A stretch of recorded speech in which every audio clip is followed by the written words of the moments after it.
Hello friends, welcome to सफलता मंत्र। दोस्तों, आज सुबह की क्लास में एक बार फिर से आप सभी लोगों का बहुत बहुत स्वागत करते हैं। और दोस्तों, जैसा कि आप सभी को हमने बताया था, यूपी टेट से सुपर टेट तक का जो हमारा सफ़र है, जो पूरी प्लानिंग है, उसके अकॉर्डिंग आप सभी लोगों को सुपर टेट का सबसे मोस्ट टॉपिक, सबसे इंपॉर्टेंट टॉपिक करंट अफेयर का टॉपिक है। इसके क्वेश्चंस को आज हम लोग कवर करेंगे और आज शाम की क्लास में आपको यूपी टेट के कुछ इंपॉर्टेंट क्वेश्चंस को भी कवर किया जाएगा। तो इन सभी क्लासेस से आपकी यूपी टेट और सुपर टेट की बहुत ही धमाकेदार तैयारी शुरू होने वाली है। आप लोग एक एक क्वेश्चन को बहुत ही ध्यान से देखेगा। अन्य एग्जाम्स में भी आपके ये करंट अफेयर और टॉपिक कवर करेंगे, आपके अन्य सब्जेक्ट में भी ये चीज़ें मदद करेंगी। तो जरूर जुड़े रहिएगा, चैनल को सब्सक्राइब करिएगा और अधिक से अधिक संख्या में शेयर जरूर करिएगा। आपके लिए इंपॉर्टेंट क्वेश्चंस को, इंपॉर्टेंट क्लासेस को एक बार फिर से स्टार्टिंग से शुरू करने वाले हैं। तो आज की क्लास में आपको मिलेगा मई 2021 का करंट अफेयर। मई 2021 के करंट अफेयर के अंतर्गत हम लोग कवर करेंगे इंपॉर्टेंट क्वेश्चन जो कि आपके मई में घटित हुए हैं। क्योंकि आपका पेपर अब अक्टूबर नवंबर की तरफ होगा, तो यानी कि अप्रैल मई की करंट अफेयर सबसे महत्वपूर्ण इस एग्जाम को लेकर मानी जा रही है। तो इनको आप लोग देखिएगा। चलिए बढ़ते हैं। पहला क्वेश्चन आपके सामने आ चुका है। दोस्तों, पहला क्वेश्चन दिया गया है कि भारत में 21 मई को किस दिवस के रूप में मनाया जाता है। तो दोस्तों, हाल ही में दोस्तों 21 मई जो दिवस आया था वो आपका आतंकवाद विरोधी दिवस के रूप में मनाया जाता है। इसको हम किस रूप में जानते हैं? तो आतंकवाद विरोधी दिवस के रूप में हम 21 मई को जानते हैं। अगला क्वेश्चन आपके सामने, भारतीय नौसेना ने 41 वर्षों तक किस नौसेना जहाज को आज से सेवा मुक्त करने की घोषणा कर दी है? तो दोस्तों, 41 वर्षों तक अपनी सेवा देने वाले आईएनएस राजपूत को अब अपनी सेवा से मुक्त कर दिया गया। जी हाँ दोस्तों, ये 1980 में जहाज हमारे नौसेना के बेड़े में शामिल हुआ था और इस जहाज का निर्माण जो है वो यूक्रेन यानी कि रूस की तरफ से किया गया था। तब यूक्रेन रूस एक में ही आता था, यूक्रेन में निर्माण हुआ था, रूस से इसे भारत में भेजा गया था और इसका नाम रखा गया था आईएनएस राजपूत। 41 वर्ष तक अपनी सेवा देने के बाद यह पहला विध्वंसक पोत है जो कि हाल ही में रिटायर कर दिया गया है, आईएनएस राजपूत। इंपॉर्टेंट क्वेश्चन है, याद रखिएगा। चलिए आगे बढ़ते हैं थर्ड नंबर क्वेश्चन पर। आईसीएमआर ने कोविड-19 की टेस्टिंग किट के लिए किस होम टेस्टिंग किट को मंजूरी प्रदान कर दी है? तो दोस्तों, आप लोग समझ सकते हैं, नाम से ही आपको यहाँ पर क्लियर हो रहा होगा, होम टेस्टिंग किट यानी कि एक ऐसी टेस्टिंग किट जिससे कि आप लोग स्वयं अपने घर बैठे अपना कोविड टेस्ट कर सकते हैं। ये आपका कोविड सेल्फ इसका नाम रखा गया है। इस टेस्टिंग किट को माई लैब नामक कंपनी ने बनाया है। माई लैब की तरफ से बनाई गई इस टेस्टिंग किट को आप फ्लिपकार्ट के माध्यम से ऑनलाइन रजिस्टर कर सकते हैं, ऑनलाइन ऑर्डर कर सकते हैं। ये आपके घर पर आ जाएगी। इसके बाद आप लोग इससे डायरेक्ट टेस्ट कर सकते हैं। हालांकि एंटीजन टेस्ट होगा जो कि पूर्ण रूप से 100% एक्यूरेट नहीं बताया जाता है। एक प्रकार से कह सकते हैं हम लोग, ये नई नई कंपनियां अपने व्यापार को बढ़ाने के लिए इन चीज़ों को और आगे तक लेकर जा रही हैं। कोविड सेल्फ इसका नाम रखा गया है। अगला फोर्थ नंबर क्वेश्चन आपके सामने, श्रीलंका दौरे में के लिए भारतीय क्रिकेट टीम का मुख्य कोच किसे नियुक्त किया गया है?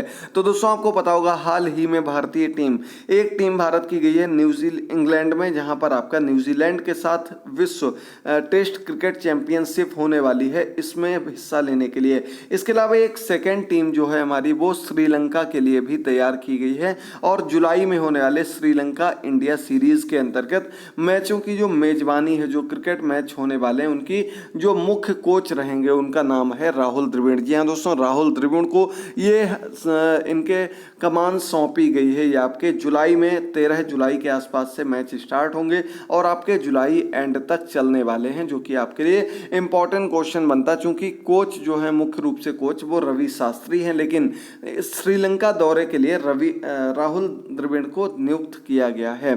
5 नंबर क्वेश्चन है, कोरोना संक्रमण के चलते विभिन्न देशों के बाद अब किस देश ने अगले 10 दिनों तक अंतर्राष्ट्रीय उड़ानों पर रोक लगा दी है? तो दोस्तों, कोविड-19 एक बार फिर से अपने चरम पर पहुंच चुका था, जिस वजह से अलग अलग देशों ने अंतर्राष्ट्रीय उड़ानों पर पूर्ण रूप से प्रतिबंध लगा दिया, ताकि जो विदेश से नए नए वेरिएंट आ रहे हैं उनको रोका जा सके। उसी सीरीज में आगे बढ़ते हुए श्रीलंका ने भी अंतर्राष्ट्रीय उड़ानों पर रोक लगा दी थी ताकि कोविड-19 से बचा जा सके।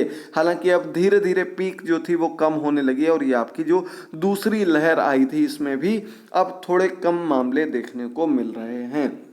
अगला आपका 6 नंबर क्वेश्चन है, सुप्रीम कोर्ट कॉलेजियम ने किसे इलाहाबाद हाई कोर्ट के मुख्य न्यायाधीश नियुक्त करने की सिफारिश की है। तो दोस्तों कॉलेजियम का नाम आप लोगों ने सुना होगा। सुप्रीम कोर्ट में जो जज नियुक्त किए जाते हैं इसी पद्धति के माध्यम से नियुक्त किए जाते हैं हाई कोर्ट सुप्रीम कोर्ट के जज।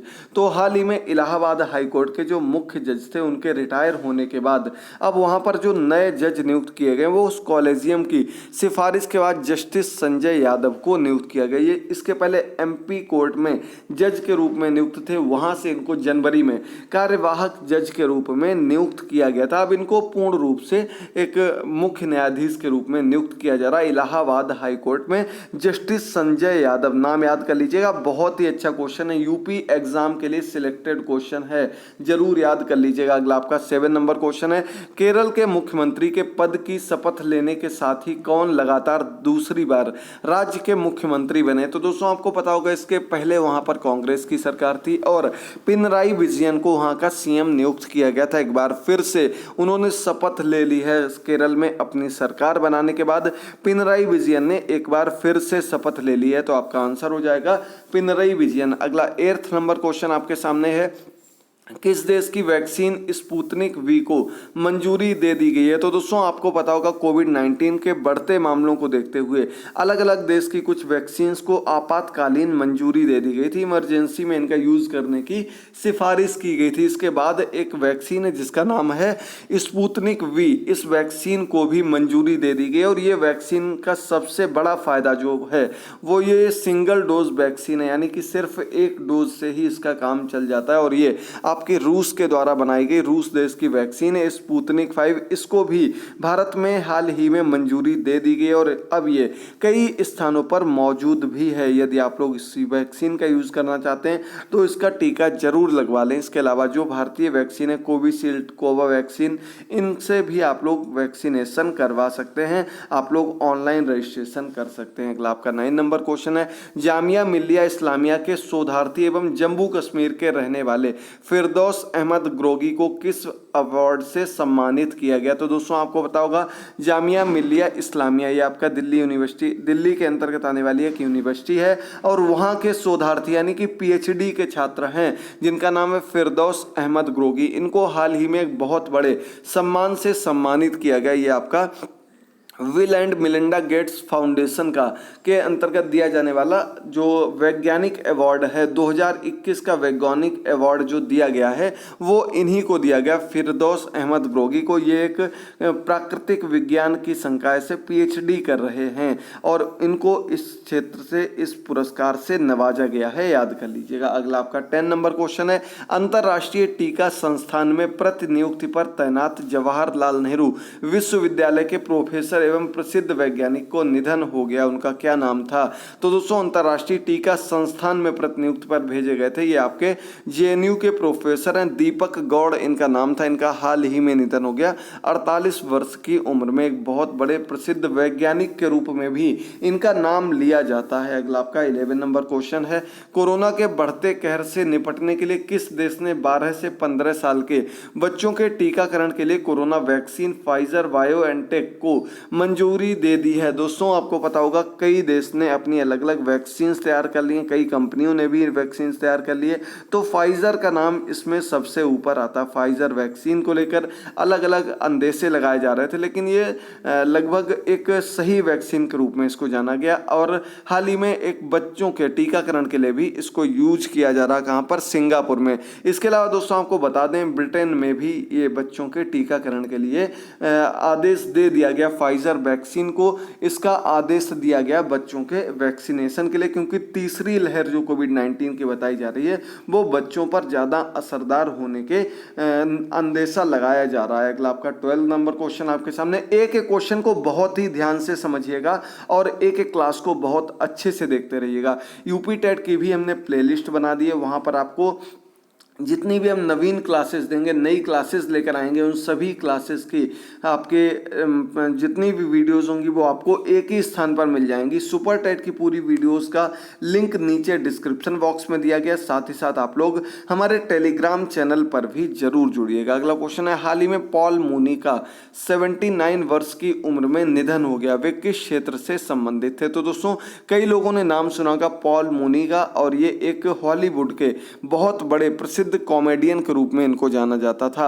ये कॉमेडियन थे, साथ ही साथ अगर दूसरे रूप में आपको याद करना तो ये एक लेखक के रूप में भी जाने जाते हैं। यानी कि एक लेखक और कॉमेडियन के रूप में जाने जाने वाले पॉल मूनी का 79 वर्ष की उम्र में हाल ही में निधन हो गया, याद कर लीजिएगा। अगला आपका 13 नंबर क्वेश्चन है, दिल्ली सरकार के बाद अब किस राज्य सरकार ने कोरोना के कारण माता पिता की मृत्यु होने से अनाथ हुए बच्चों का भरण पोषण करने का निर्देश दिया है? तो दोस्तों अभी हाल ही में दिल्ली सरकार ने एक फैसला लिया था कि कोविड-19 से जिन बच्चों के माता पिता का निधन हो गया, उन सभी बच्चों को सुविधाएं, उनके जितनी भी डेली यूजेस की चीज़ें, उनकी पढ़ाई लिखाई, यानी कि संपूर्ण भरण पोषण का जो जिम्मा है वो राज्य सरकार ने लिया था। अब यही फैसला उत्तर प्रदेश की सरकार ने भी हाल ही में किया है कि जो भी बच्चे अनाथ हो गए उनका भरण पोषण उत्तर प्रदेश सरकार अपने द्वारा कराएगी। अगला आपका 14 नंबर क्वेश्चन है, पुणे में कृषि से संबंधित देश का पहला केंद्र खोला गया, उसका क्या नाम है? तो दोस्तों आपको पता होगा कृषि से संबंधित एक केंद्र खोला गया है, इसका नाम रखा गया कृषि निर्यात सुविधा केंद्र। इसे हाल ही में महाराष्ट्र के पुणे में खोला गया। ये आपका सुविधा केंद्र जो है ये किसानों के सीधे सीधे माल को निर्यात करने के लिए, उनको सीधे सीधे सुविधाएं पहुंचाने के लिए केंद्र सरकार व राज्य सरकार की एक साथ में मिलकर के खोला गया केंद्र है, याद कर लीजिएगा। आगे बढ़ते हम लोग 15 नंबर क्वेश्चन पर, पश्चिम बंगाल की मुख्यमंत्री ममता बनर्जी ने किसकी स्थापना की घोषणा की है? तो दोस्तों आपको बता दें पश्चिम बंगाल में इलेक्शन हुए, इसके बाद ममता बनर्जी एक बार फिर से वहां की मुख्यमंत्री चुनी गई। इसके बाद वहां पर विधान परिषद को लेकर, जो कि पहले से ही इनके जो मैनिफेस्टो था उसके अंतर्गत दिया गया था, तो उसी को देखते हुए इन्होंने सबसे पहला आदेश जो दिया विधान परिषद का आदेश दिया, जिसे इनकी जो विधानसभा थी वहां से मंजूरी मिलने के बाद राज्यपाल के पास भेजा गया है। जब ये मंजूरी राज्यपाल के द्वारा मिल जाएगी तब इसे केंद्र के पास भेजा जाएगा विधान परिषद को बनाने की मंजूरी देने के लिए। हालांकि पहले विधान परिषद पश्चिम बंगाल में थी, लेकिन 1969 के बाद से इसे खत्म कर दिया गया था। पश्चिम बंगाल से विधान परिषद को खत्म कर दिया गया था। अब एक बार फिर से ये मुद्दा उठा है और देखने की बात होगी क्या विधान परिषद को लेकर केंद्र सरकार पश्चिम बंगाल को मंजूरी देता है या फिर नहीं। अगला आपका 16 नंबर क्वेश्चन है, 20 मई को विश्व भर में किस दिवस के रूप में मनाया जाता है? तो दोस्तों वर्ल्ड मेट्रोलॉजी डे के रूप में हम किसको जानते हैं? 20 मई को वर्ल्ड मेट्रोलॉजी डे के रूप में जानते हैं। आप लोग एक एक क्वेश्चन को बहुत ही ध्यान से समझिएगा, आपसे लगातार क्वेश्चंस पुटअप किए जाते हैं। आप हमारी कम्युनिटी टैब के अंतर्गत पूछे गए क्वेश्चंस को आंसर जरूर करिएगा। कम्युनिटी टैब में आपसे अलग अलग स्पेशल क्वेश्चंस पूछे जाते हैं, सभी आपके ऑब्जेक्टिव क्वेश्चंस होते हैं, तो उनके आंसर आप लोग जरूर करिएगा। 17 नंबर क्वेश्चन है, 26/11 को ऑपरेशन को संभालने वाले व एनएसजी के पूर्व महानिदेशक का 72 वर्ष की उम्र में कोरोना से निधन हो गया, उनका क्या नाम था? तो दोस्तों 26/11 जो ऑपरेशन हुआ था, इस ऑपरेशन की जो मुख्य भूमिका निभाने वाले अधिकारी थे उनका नाम था जेके दत्त। इनका हाल ही में कोविड-19 के कारण निधन हो गया। ये आपके एनएसजी के पूर्व महानिदेशक यानी कि डीजीपी के रूप में भी जाने जाते हैं, नाम याद कर लीजिएगा जेके दत्त। इंपॉर्टेंट क्वेश्चन हो सकता है, जिन्होंने 26/11 हमले के अंतर्गत मुख्य भूमिका निभाई थी। अगला आपका 18 नंबर क्वेश्चन है, बिल्कुल अंतिम क्वेश्चन की ओर हम लोग बढ़ रहे हैं। अगर कोई भी डाउट हो तो कमेंट बॉक्स में कमेंट करके जरूर बताइएगा। अभी तक आपने जैसा सपोर्ट दिखाया, जैसे क्लासेस को देखा है, आगे भी सपोर्ट बनाए रखिएगा। सुपर टेट और यूपी टेट आपकी लगातार क्लासेस चल रही हैं। रीट के क्वेश्चंस भी आपको देखने को मिलेंगे।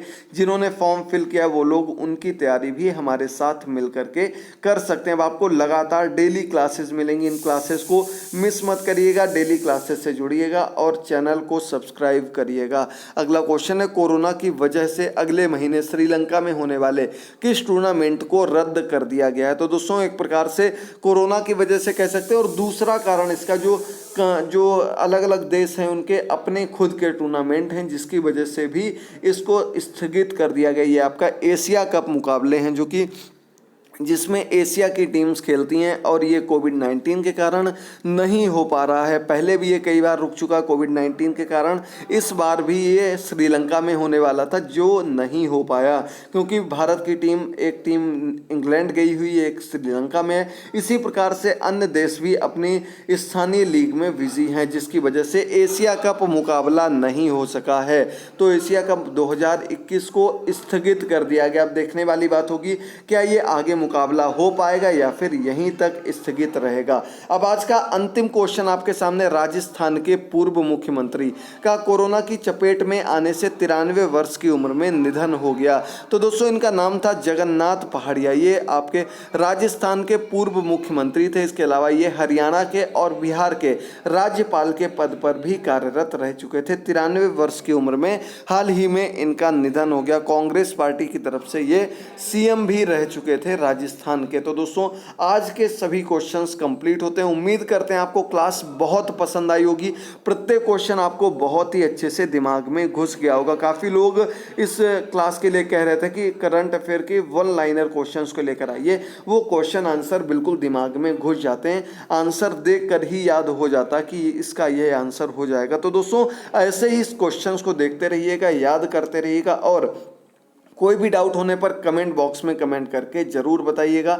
टेलीग्राम पर आप लोग ज़रूर जुड़ जाइएगा। आप लोग हमारी मोबाइल ऐप को भी इंस्टॉल कर सकते हैं, जहां पर आपको अपनी सटीक तैयारी के लिए स्पेशल नोट्स दिए गए हैं जो कि आपके super TET, UP TET, C TET से रिलेटेड हैं। इन नोट्स को भी आप लोग वहां से परचेज कर सकते हैं।